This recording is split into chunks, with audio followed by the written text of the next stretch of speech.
Idaho College and today's broadcast of the North Idaho College Public Forum. The crew is comprised of North Idaho College television students. Your moderator is North Idaho College political scientist Tony Stewart.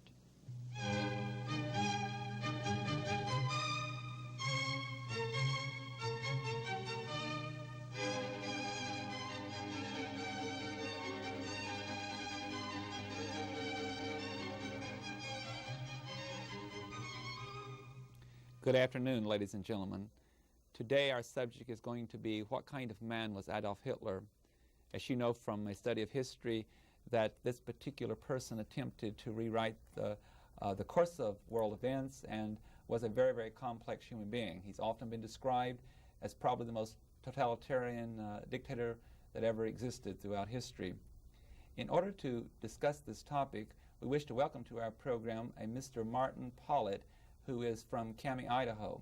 Mr. Pollitt is a Presbyterian minister, and he's also president of the Continental Tool Incorporated. He grew up in Germany, and during the period of the early and late 1940s, he experienced life under those conditions. He was with Adolf Hitler a number of times and observed him in action. And we've invited him to this program to deal with this issue of what kind of person was Adolf Hitler. In order to accomplish our goal, we are welcoming to our program three panel members today. All of our panel members are members of the Division of Social Sciences at North Idaho College, teaching on that college faculty. First of all, I welcome Sherry Boswell in the field of history, David Coyne teaching in the Department of Sociology, and Muriel Kirkpatrick in the Department of Psychology. Welcome to all of you. And welcome, Mr. Pollitt. Thank you. We will proceed to questions at once, and the first series will come from Sherry Boswell. Right. Mr. Pollitt, I understand that your associations with Hitler began as a member of an organization called Hitler Youth, and I'd like you, if you would, to explain a little bit about what the situation in pre-World War II Germany was, and a little bit about how you got involved in the Hitler Youth movement. All right. Well, the pre-war situation in Germany, as you well know, we had a depression there. And there was almost anarchy in the pre-years from 1923 to about 1933, 34 in those years. And it was sort of well, hardly any work, high unemployment, and also it was tense. Every family was sort of on the edge sitting because they had no income, and all the goods that they had to be repaying the war debt from World War I. And all this added up to be when Hitler came to power, because he promised the German people that they would supply him, with all the people, with food, an Autobahn, a car, and a job for every single family. And so this is why Hitler got voted in 1933, and then he began to fulfill his pledges. Then from 1933 on upward, things began to shape up in Germany. Almost everyone had work, but by the time 1938 and 39 came, again, most of the German people, especially the religious side of Germany, was sort of on the edge, sitting on the edge of the seat, because they knew that there was somewhere a spy in their bloc that would report on all their activity to the Nazi party, and they were afraid to talk. And so these were the conditions when Hitler came to power, or shortly after he came to power. And the Hitler Youth movement was just an arm of the army, a junior army part. When you were 10 to 12, you joined what they called the German Youth. And when you became 12, you belonged to the Hitler Jugend, or Hitler Youth. And some of them were enlisted into the Hitler Jugend when they were at the age of 9 or 10, as it was in my case. David Coyne. Yes, in your mind, do you believe that the Jews did the things that Hitler said they did? That's a very delicate question. I do feel a great amount of this was done by Hitler, but I do not think it was done to such an extent as we know it in public. For instance, I recall a national census which was taken in Germany in 1938, and in these national census it was shown that there were less than 700,000 Jewish people in Germany. And if there were less than 700,000 Jewish people in Germany, my question always is there, how did Hitler kill 6 million? Now, I'm not sure. We may have been fed propaganda too that I'm unaware of a lot of these things. But the Jewish dilemma from 1942 on, got quite bad because all the Jewish people in Germany at this time, they had a great big yellow star. And they had to sew it on all their outer garments in the front and in the back. And when they walked down the street with the inscription J-U-D-E, meaning Jew. Okay, well, the question, the way I meant it, were they responsible for the depression, high inflation, the problems with the currency in Germany? In other words, were they responsible for the problems of Germany? That's what I'm asking. I see, okay. In your mind, are they responsible for the problems that affected Germany?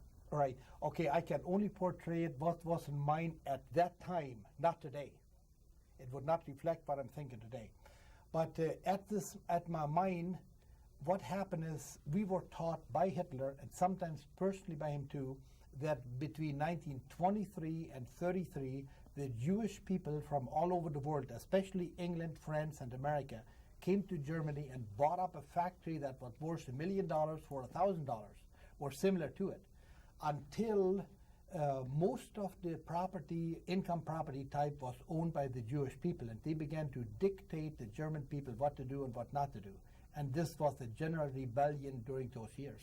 Do you believe that today? No, I do not. Okay. Muriel Kirkpatrick. Okay. For the sake of argument, let's assume that Hitler was correct about this. Let's assume that, in fact, Jews did buy up the factories and the things that would create wealth, okay, so that they were in charge.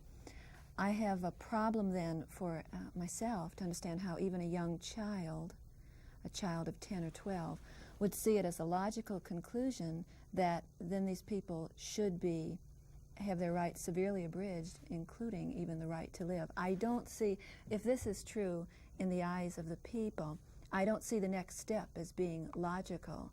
I don't see the next step as abridging these people's rights, and in fact putting them into institutions of extreme torture. That's logical. So how did that fit together in your mind as a child involved in this at the time?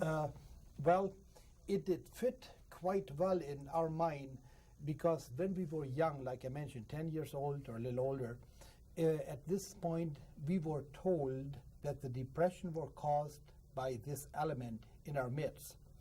And we were also shown newspaper articles and given speeches by the German Reich at this point, by people from it, telling us that there were warnings from 1936 until 1939 to the Jewish people to sell back the property that you have purchased from us for the same price you have purchased it.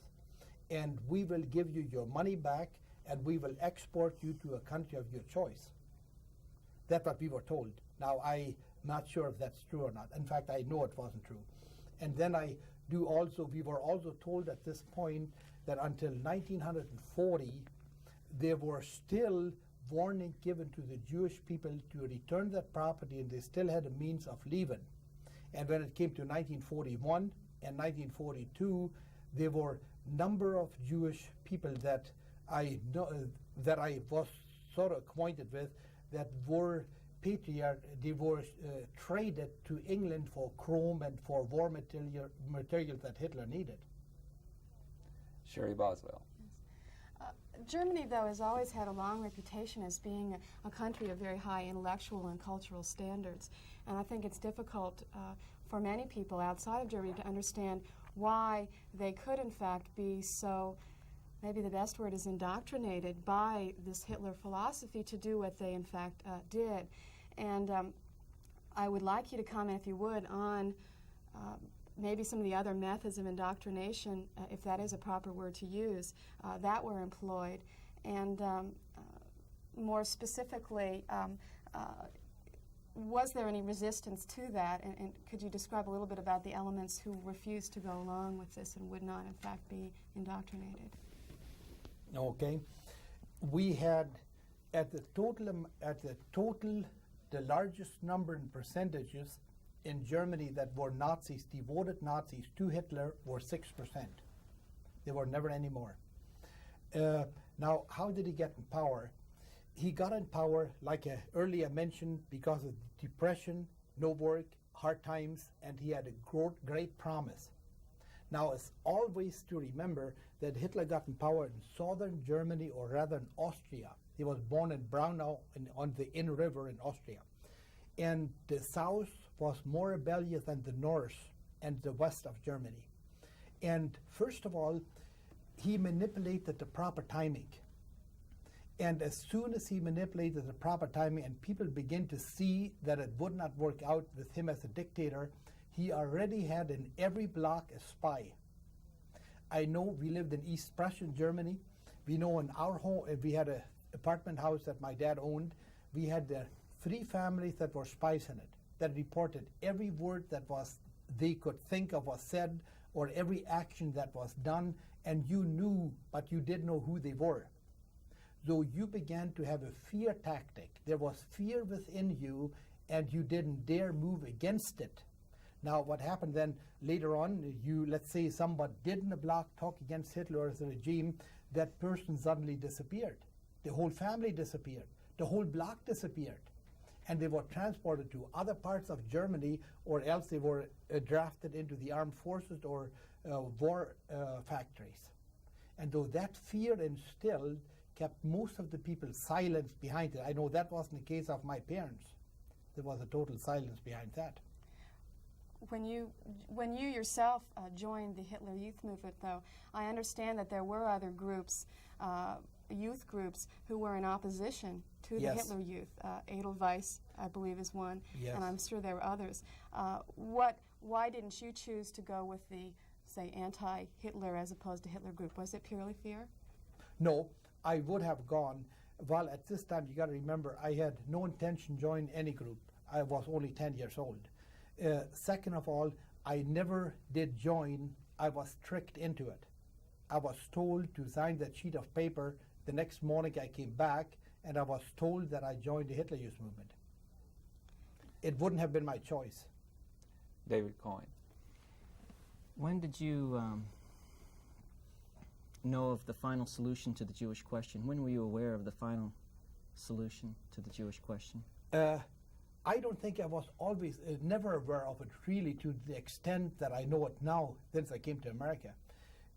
We were not told at any given time by inference or by direct telling us that there would be a wiping out of the total annihilation of the total Jewish population. We were only told that the Jewish population would be put in check and only punished for the things that they done against Germany, but then left alone. In fact, they told us that the southern province, Alsace-Lothringen, that's near France, the border, that would have been given eventually to the Jewish population of their own to run the way they please. Weren't you ever aware of the concentration camps, say Dachau and Auschwitz, and populations that were living in the surrounded areas, smelling the bodies that were being incinerated, the large amount of rail transportation, hauling people to the death camps? Since you were so close to Hitler at that time, and you were in your presentation described some details of an intimacy, at least. Weren't you aware of his plans to exterminate? Not really to an extent. See, for instance, in Tilsit, where we lived, there was a concentration camp now prior to I joined the Hitler Youth Movement, 3 blocks from our home. And they specialized to put them in a city, right in an area, many of them. And no one was aware that there wasn't a concentration camp. This is part of the answer to that question. The second answer to the question is, I do not believe to this date that Hitler knew the fullest extent of the concentration camp, what was going on.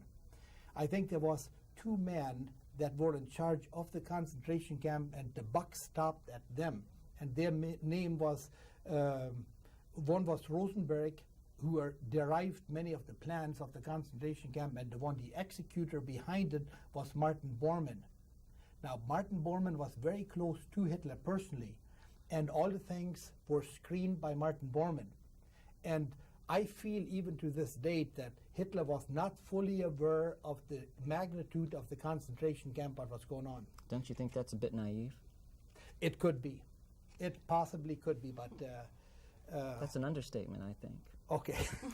Ladies and gentlemen, if you've joined our program in progress, our guest today is Mr. Martin Pollitt, who grew up in Germany and personally met and talked to Adolf Hitler several times. He now is in this country. He is a minister and also president of Continental Tool Incorporated. We shall continue the questioning with Muriel Kirkpatrick. Having had a chance to listen to your speech this morning, I remember that you said you went to school one day, happy little kid apparently, and the teacher asked you to sign a piece of paper, and you did, yes ma'am. And the next day you went back to school and you discovered you were in the Hitler Youth. Then later, at a later point in your life, much later, you came to America and you said that you were walking down the street and a policeman stopped you and said you hadn't done exactly the right thing. You weren't exactly sure what you had done that was wrong, however. He asked you to sign something, you signed that, and you were then in the Army, U.S. Army this time. Is that correct? Okay, okay. Yes. That's what I thought I understood this morning. I thought that was a remarkable series of coincidences. And in between those times, when the war was over, you got to West Germany, you stumbled into, you didn't mean to do it, but you stumbled into a religious revival and had a religious experience. None of these things you said you knew what was happening, and I thought it was interesting, the trend of your signing things and making decisions that you were not responsible for. It stuck in my mind. Do you feel that you made any decisions as a member of Hitler Youth that you were responsible for? Or have you made any decisions regarding that since that you were responsible for? That's a soul-searching question. Well, I would say that that you're basically correct. I know that instant when I joined the U.S. Army, I only spoke about 5-6 words of English while I lived in Ohio, and I went shopping in Lima, Ohio, and I thought that was a police officer watched me buy clothes, and he knew, and then he followed me, and then finally Sergeant Hasselberg is his name, and then he finally came up there and he said, "You got to come along to my office." I'm thinking he was a policeman, and so he just asked me to sign those papers, and off I went to Korea within 6 months, and I landed Christmas Day in Korea. Well, as far as I firmly believe, Sherry, isn't it? Muriel. Muriel, I firmly believe that we have a built-in system within us, a guidance system who, when we follow a track of thought, or let me put it this way, it's somebody that supervises you, that you're unaware of, that calls the shots. So we don't make our own decisions. Well, we do make some decisions, but I would say we are more or less led to think we make our decisions. But in the final end, it ends up that we didn't make them after all. God makes them? I would say so. And God made his decisions about your being in the Hitler Youth? Well, no, I don't think. I think it was God's permissive will for me to end up for the experience sake. Was it God's will to exterminate 6 million Jews? No way. And by no means, David, do I justify what he did. And if I would have been a little bit older, I would have been rather shocked than being in that position where I was before. Another thing we want to get to before we're out of time on this program, and we promised that to our viewers, and that is dealing with the question of what kind of person was Adolf Hitler. You indicate that you met him and you watched him make some decisions and talked to him. Could you take a few minutes to describe for our viewers what kind of person you thought he was? He certainly was a person that affected history, and we know millions of people died in World War II because of that, so he certainly had an impact. Describe the man, Adolf Hitler. Okay, basically, if I were to describe him, now, it's so hard for me, for you to fit yourself. Now I'm, 48 years old, and going back to the age of 10, that 38 years ago, or whatever it may have been, and to fit in that pattern and back again what had happened, and being so young too, you don't observe the proper things. You observe that what you need to observe, or what you're taught to observe. Well, but my observation from him at this point was, I know the first time I met him, he took me on his lap and he told me a story, and I still think I recall that story. He was very affectionate. There were many days that I traveled with him, and he had a very magnetic personality. He had something like you just want to flock to that person. You ever been to some place or some person that you just say, boy, I want to stick around that person? And then you met somebody else, you said, I want to leave there as quick as I can. Well, he affected as the person that always wanted you. He needed you, and you wanted to be around him.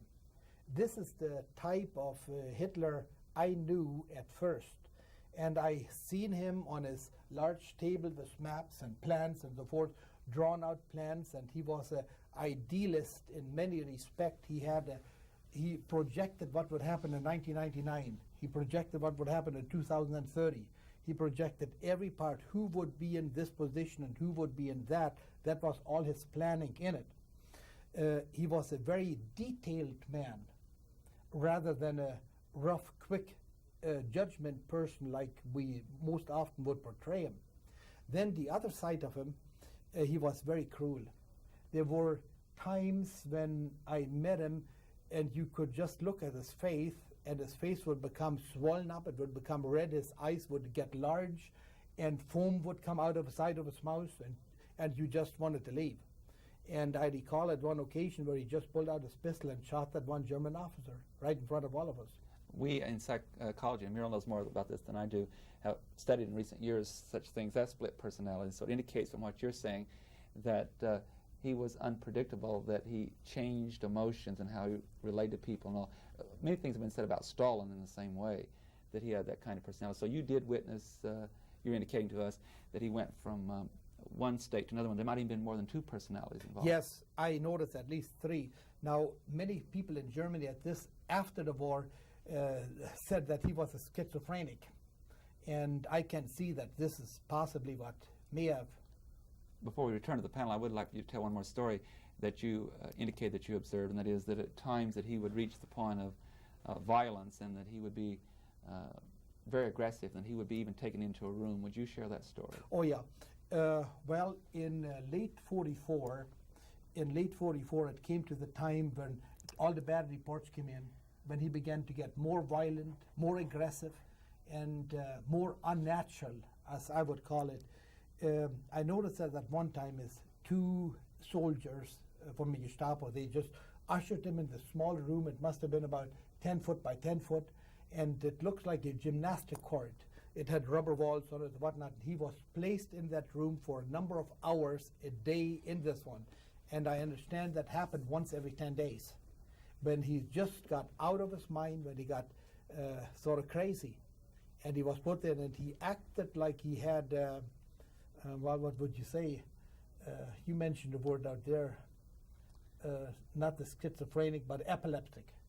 He acted almost like he was an epileptic at that point, just tossing his body back and forth. I suppose, thinking back what it may have been, it could have been to his conscience bother him, and seeing that great defeat and seeing he has come to his Waterloo.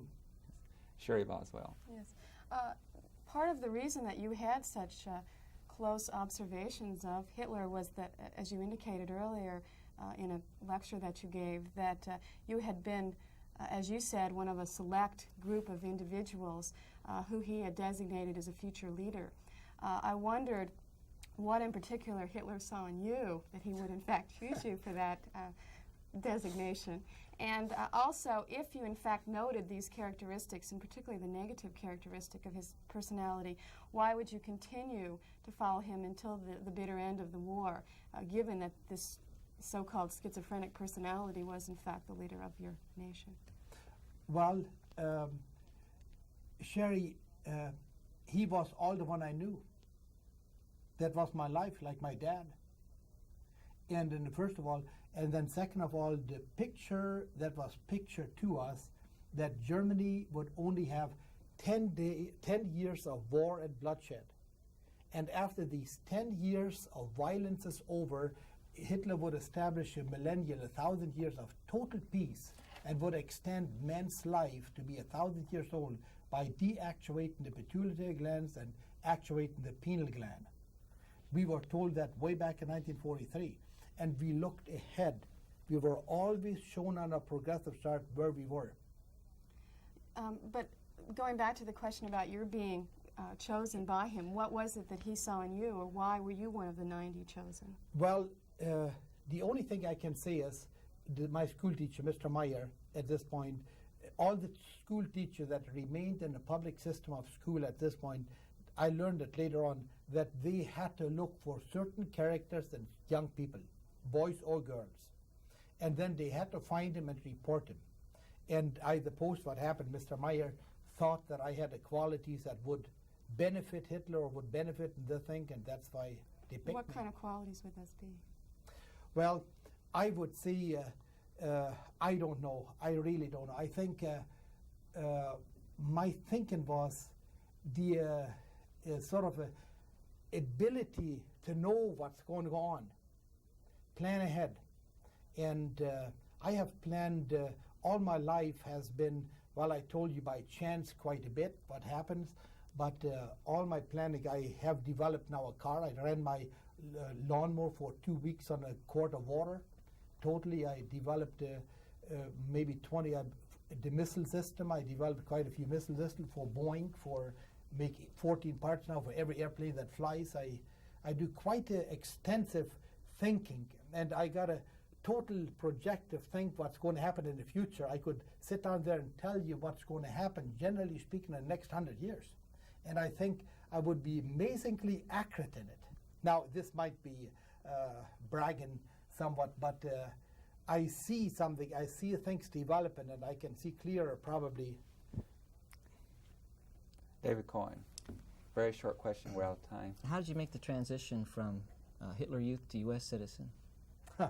That's amazing. Another chance. I was in Korea, and 2 Czechoslovakian boys defected, and General Maxwell Taylor at this point was only stationed 400 yards from our company. And those 2 defected came back to the American side that you can't court-martial us because you're Czechoslovakian citizen. And so Eisenhower signed a law, anyone in the front lines to be sworn in as U.S. citizen immediately. And I was the first one to be sworn in as U.S. citizen. General Taylor was my witness, my sponsor. Did they know about your previous history with the Hitler Youth? Yes, they sure did. With that, we're out of time and we must close. I want to thank you for being our guest today, and I also want to thank the panel for outstanding questions. Ladies and gentlemen, I hope you've enjoyed our program and our subject about the history and background of Adolf Hitler. I hope you'll be with us again next week at the same time on this station, when again we'll discuss what we consider a very important issue. Please have a good week. I am Tony Stewart.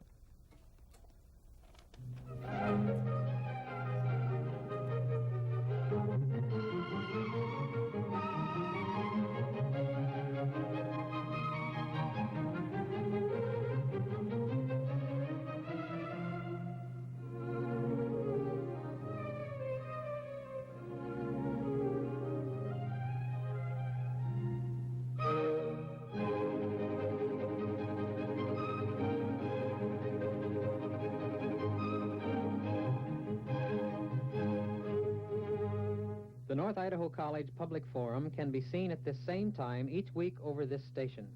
This production was videotaped earlier by a North Idaho College student crew for viewing at this more appropriate time.